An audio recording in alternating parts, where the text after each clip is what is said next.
Hello friends, नमस्कार। मैं प्रियंका स्वागत करती हूँ आप सभी का आपके अपने चैनल टारगेट टीचर जॉब में और target UP TET C TET app में। तो दोस्तों, आज हम पढ़ेंगे डीएलएड 4th सेमेस्टर का हिंदी विषय। और दोस्तों, इसके अंतर्गत हम लोग देख चुके हैं अध्याय नंबर 2 तक। आज हम देखेंगे आपका अध्याय नंबर 3 और ये है आपका क्लास नंबर 9। तो दोस्तों, यहाँ पर देखिए अध्याय नंबर 3 जिसका नाम है हिंदी साहित्य की विधाएं एवं लेखक का परिचय। तो दोस्तों, यहाँ पर देखिए आज हम देखेंगे कविता का अर्थ और परिभाषा। तो चलिए देखते हैं कविता का अर्थ और परिभाषा क्या। तो दोस्तों, मानवीय भावों की सहज अभिव्यक्ति ही कविता है, यानी कि हम अपने भावनाओं को जो भी व्यक्त करते हैं एक लय के माध्यम से, एक पद्य के माध्यम से, वो क्या होती है? कविता होती है।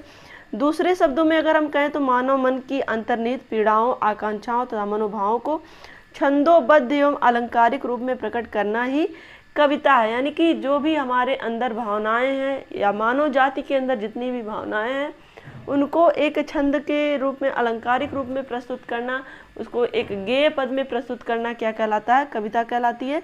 पद्य द्वारा मानव का भावात्मक विकास होता है। भावात्मक विकास का मतलब उसके अंदर इमोशन पैदा होते हैं। ये जो पद्य होता है, जो कविताएं होती हैं, ये अगर इसकी एक एक लाइन को आप पढ़ेंगे, समझेंगे तो ये हर लाइन इमोशन से जुड़ी होती है। कहीं क्रोध होता है तो कहीं पे खुशी होती है, तो कहीं पर लालच होता है, तो कहीं पर हर एक जगह कुछ न कुछ इमोशन जुड़े होते हैं कविताओं में।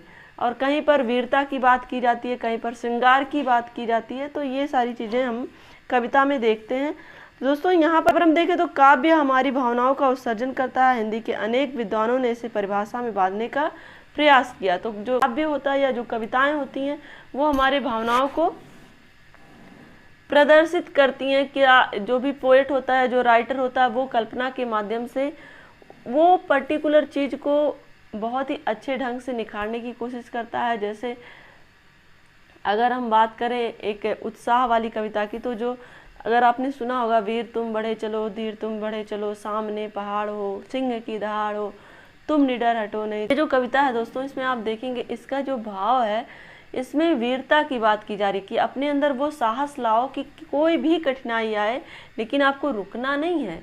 तो सेम जो कविताएं होती हैं अलग अलग भावनाओं से प्रेरित होती हैं, यहाँ पे हम कह सकते हैं। तो यहाँ पर हम देखेंगे दोस्तों, हिंदी के अनेक विद्वानों ने इसे परिभाषा में बांधने का प्रयास किया। तो चलिए देखते हैं हम लोग अलग अलग विद्वानों के अकॉर्डिंग परिभाषा कविता की। तो दोस्तों, यहाँ पर देखिए आचार्य महावीर प्रसाद द्विवेदी जी के अनुसार, आचार्य महावीर प्रसाद द्विवेदी जी ने क्या कहा कि पद्य का रागात्मक तत्व ही कविता है। पद्य का रागात्मक तत्व ही क्या होती है? कविता होती है। क्लियर? जहाँ पर उसमें राग, लय, ये सारी चीज़ें होती हैं और उसके माध्यम से गा करके लोगों को हम अपनी भावनाओं को व्यक्त करते हैं, वो क्या होती है? कविता होती है। यहाँ पर देखिए पंडित जयशंकर प्रसाद के अनुसार पद्य आत्मा की संकल्पनात्मक अनुभूति है। पद्य आत्मा की संकल्पनात्मक अनुभूति है, यानी कि जो हम अपनी कल्पनाओं को लिखित रूप में व्यक्त करते हैं, वो या फिर गेय पद में व्यक्त करते हैं, वो क्या होती है? अपने आत्मा के माध्यम से, हमारी आत्मा के माध्यम से जो भी चीज़ें हमारे विचारों के माध्यम से निकलती हैं और उसको हम गेय पद में या फिर लिखित भाषा में लिख के उसको प्रदर्शित करते हैं, तो वो क्या रूप ले लेती है? एक पद्य का रूप ले लेती है, एक कविता का रूप ले लेती है। क्लियर? अब दोस्तों, यहाँ पर हम देखेंगे हिंदी काव्य साहित्य का विकास किस तरह से हुआ। दोस्तों, हिंदी साहित्य सामान्य प्रवृत्तियों को समझने के लिए हमें उसके आदिकाल से लेकर के आधुनिक काल तक के इतिहास पर दृष्टि डालनी होगी। और हिंदी साहित्य के इतिहास को विद्वानों ने मुख्यतः 4 भागों में बांटा है। यह विभाजन युग विशेष की प्रमुख साहित्यिक प्रवृत्तियों के आधार पर किया गया है, जो इस प्रकार है। तो दोस्तों, अगर हम बात करें तो हिंदी साहित्य का जो इतिहास है उसमें जो अलग अलग विद्वान हैं, उन विद्वानों के अनुसार जो कविता की एक लय चल रही आ रही थी, उस लय के अकॉर्डिंग ही उसको कई भागों में बांटा गया, यानी कि यहाँ पे 4 भाग हमको देखने को मिलेंगे। तो चलिए देखते हैं। सबसे पहले यहाँ पे देखिए आदिकाल। दोस्तों, यहाँ पर आदिकाल को वीर गाथा काल भी कहते हैं, क्योंकि दोस्तों इस काल में जो रचनाएं हुई थी वो वीरतापूर्ण थी, जहाँ पर लोगों के अंदर साहस की बात की जा रही थी, जो राजा थे उनके अंदर वीरता की बात की जा रही थी, जिससे कि यहाँ पे देखिए दोस्तों वो कवि जो थे उस समय जो राजा के दरबार में रहते थे वो राजा की वीरता, राजा के पौरुष पराक्रम की बात करते थे अपने गेय पद के माध्यम से। क्लियर। तो इसका जो समय है दोस्तों वो संवत 1050 से 1375 तक का है। उसके बाद दोस्तों आता है भक्ति काल, जिसको हम कहते हैं पूर्व मध्य काल। और भक्ति काल में जो हमारे यहाँ संत हुए, जो भी संत हुए हैं, जो कहीं ना कहीं ज्ञान देने की बात कर रहे थे, अपने गेय पद के माध्यम से भगवान की तरफ आकर्षित होने की बात कर रहे थे, भगवान में लीन होने की बात कर रहे थे, ये जो पद्य लिखे गए हैं वो भक्ति काल से संबंधित थे। तो ये है 1375 से 1700 तक इसका जो काल रहा है। उसके बाद दोस्तों यहाँ पर रीति काल, ये है उत्तर मध्य काल इसे कहते हैं दोस्तों। इसका जो समय है ये संवत 1700 से लेकर के यहाँ पे 1900 तक का है। और उसके बाद दोस्तों आ जाता है आधुनिक काल, यानी कि आज के समय की जो भी कविताएं, जो भी पद्य लिखे जा रहे हैं वो आधुनिक काल में आएंगे। और इसका जो समय है ये संवत 1900 से अब तक। क्लियर। तो आपको दोस्तों कभी कभी ये समय भी पूछ लेता है और इसका काल है ये भी पूछता है, तो आप ये सारी चीज़ें याद रखिएगा, इसीलिए मैंने लिखा दिया है। अब हम देखेंगे दोस्तों कविता शिक्षण में ध्यान देने योग्य बातें। दोस्तों यहाँ पर एक बात और कहनी है कि आप लोग जो टारगेट यूपीटेट सीटेट ऐप है वो प्ले स्टोर से डाउनलोड कर लीजिए और उस पर आप टेस्ट जरूर दीजिए और जो स्कोर हो उसको बताया करिए। ऐसा नहीं है कि मुझे पता नहीं चलता कि कितने बच्चों ने टेस्ट दिया है और किसका हाईएस्ट स्कोर है, मैंने देखा भी था।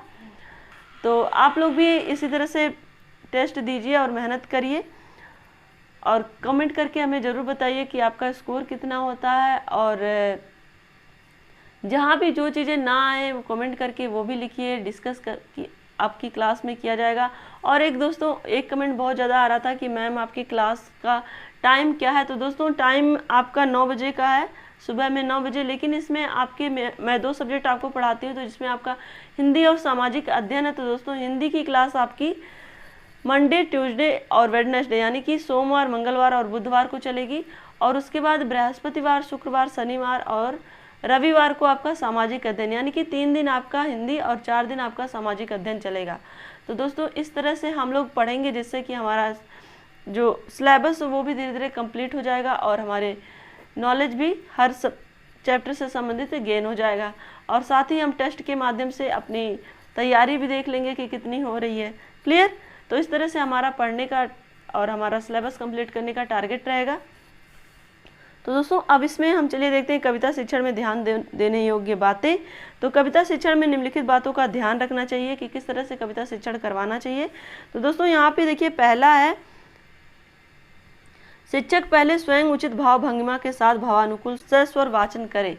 तो दोस्तों यहाँ पर देखिए कविता का अपना एक लय होता है, उसी लय में कविता पढ़ने से वो और ज़्यादा इंटरेस्ट आने लगता है। तो दोस्तों यहाँ पर देखिए जब भी कविता पढ़ानी तो एक शिक्षक सबसे पहले उस कविता को पढ़े और उसके बाद भाव भंगिमा के साथ, यहाँ पर मतलब है कि एक्सप्रेशन के साथ उस कविता को पढ़े और सस्वर वाचन करते हुए, यानी कि तेज आवाज में उस कविता को पढ़े और उसी कविता को सुन करके ही जो छात्र हैं वो भी पढ़ना सीखेंगे। क्लियर।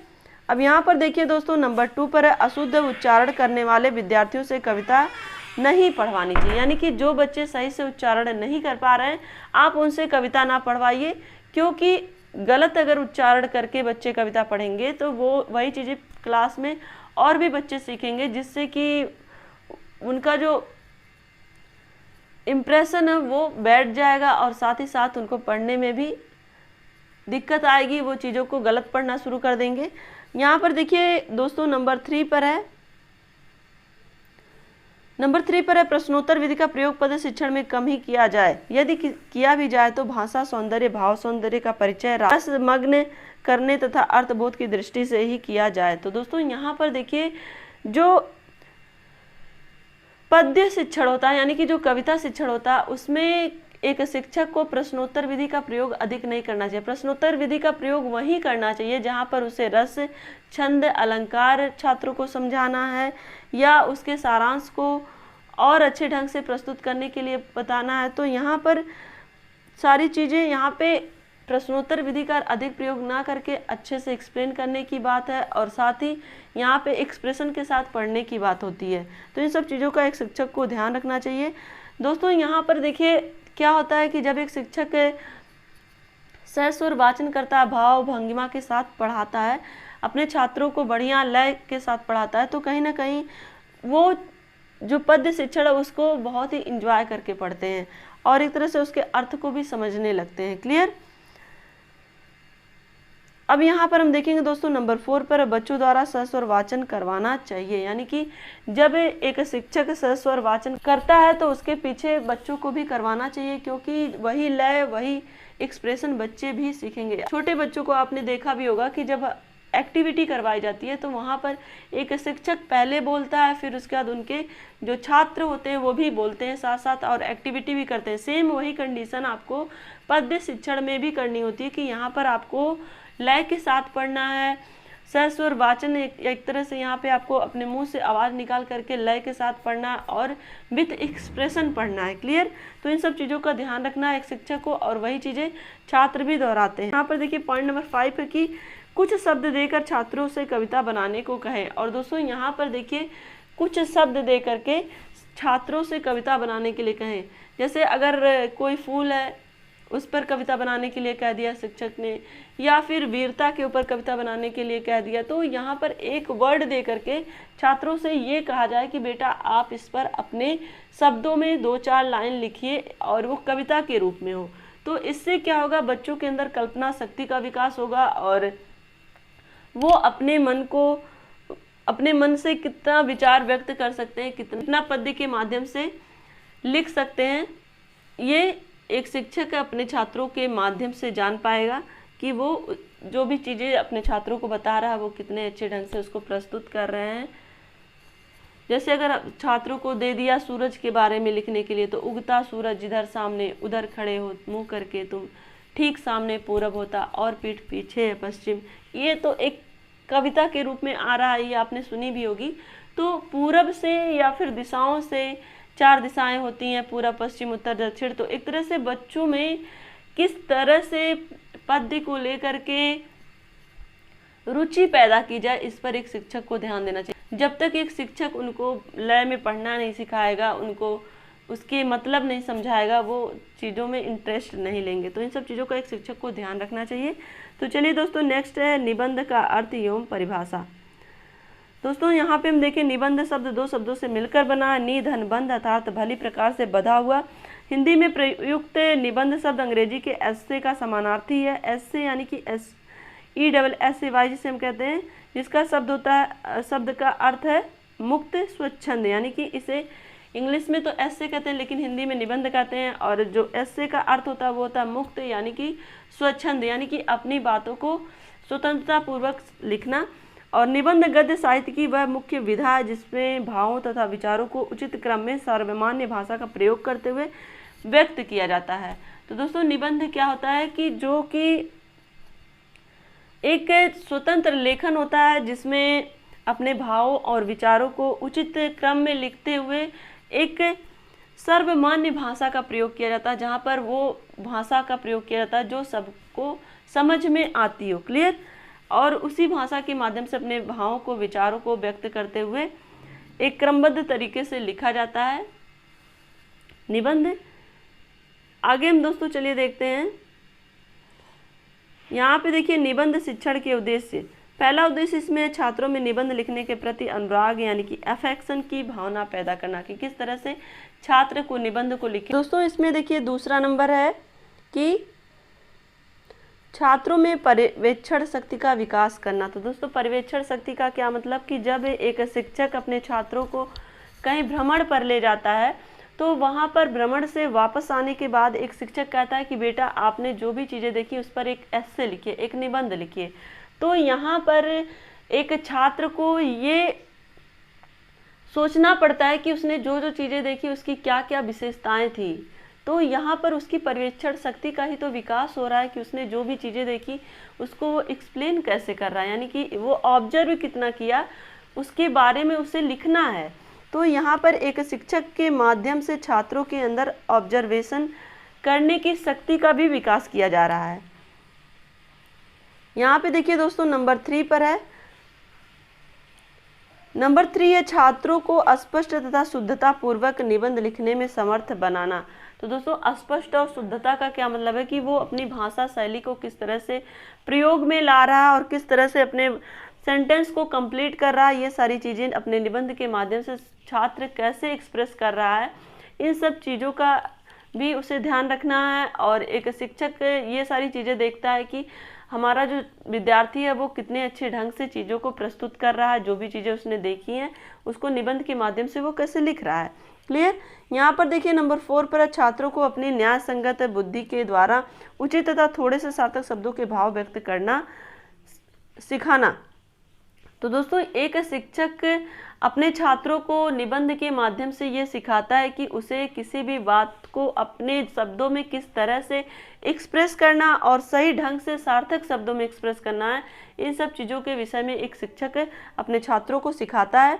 और दोस्तों यहाँ पर देखिए नंबर 5 पर है छात्रों को वाक्य प्रयोग द्वारा विकसित शब्दकोश पर अधिक अधिकार प्रदान करना। तो दोस्तों यहाँ पर देखिए अपने सेंटेंस को किस तरह से प्रयोग करना है जिससे कि वो अधिक से अधिक शब्दकोश का यूज कर पाए और उस पर अपना अधिकार कर पाए, यानी कि उसको अच्छे से अच्छे, अगर वो हिंदी भाषा में निबंध लिख रहा है तो हिंदी भाषा को किस तरह से अच्छे ढंग से प्रस्तुत करे, किस तरह के शब्दों का प्रयोग करे जो कि इफेक्टिव भी दिखे और साथ ही जो उसका निबंध है वो भी प्रभावकारी बने। तो इन सब चीज़ों का एक शिक्षक को ध्यान देना पड़ता है कि वो अपने निबंध में किन किन शब्दों का सही ढंग से प्रयोग करे और किस वे में प्रयोग करे। इन सब चीज़ों के बारे में एक शिक्षक छात्र को बताता है। तो दोस्तों अब हम देखेंगे निबंधों के प्रकार।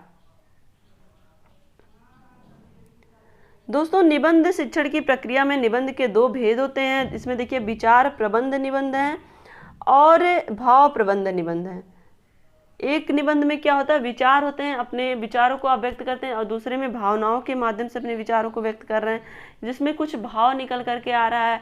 जैसे आपने बहुत सारे निबंध देखे होंगे, जैसे मित्रता निबंध देखा होगा और इसी तरह के जैसे ऐसे आपने अगर इंग्लिश या हिंदी किसी में भी आपके गद्य शिक्षण एक निबंध की तरह ही होते हैं जिसमें आपको किसी पर्टिकुलर थिंग्स के विषय में बहुत ही डिटेल से जानने का मौका मिलता है।